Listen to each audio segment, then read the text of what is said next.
काफी बाबा बुल्ले शाह साहब। एक अलफ पढ़ो छुटकारा है, एक अलफ पढ़ो छुटकारा है।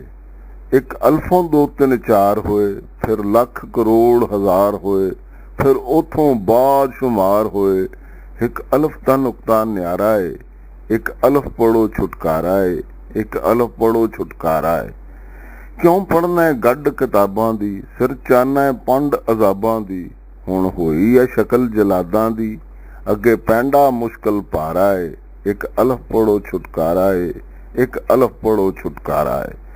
बन हाफज हिफज कुरान करें, पढ़ पढ़ के साफ जबान करें, फिर नेमत विच ध्यान करें।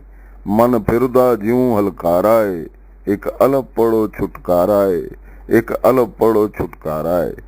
बी बुल्ला बोल दा बोया सी, ਉਹ ਬਿਰਛ ਜਾ ਵੱਡਾ ਹੋਇਆ ਸੀ। ਜਦ ਬਿਰਛ ਉਫਾਨੀ ਮੋਇਆ ਸੀ, ਫਿਰ ਰਹਿ ਗਿਆ ਵੀ ਅਕਾਰਾ ਏ। ਇੱਕ ਅਲਫ ਪੜੋ ਛੁਟਕਾਰਾ ਏ, ਇੱਕ ਅਲਫ ਪੜੋ ਛੁਟਕਾਰਾ ਏ। ਬਾਜ ਬਗੈਰ, ਨਿਆਰਾ, ਅਨੋਖਾ, ਵੱਖਰਾ। ਨੁਕਤਾ, ਪੁਆਇੰਟ, ਡਾਟ, ਬਿੰਦੀ, ਬਰੀਕ ਗੱਲ, ਵਿਚਾਰ। ਚਾਨਣਾ ਹੈ, ਚੁੱਕਣਾ ਹੈ। पैंडा, फासला, सफर, ध्यान, ख्याल, तवज्जो, नजर, नीयत। नेमत, सुखाल, आराम, दौलत, इनाम, स्वाद, स्वादी खाना। हलकारा, हलकाया।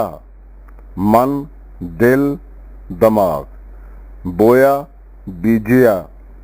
बिरछ, बूटा, रुख।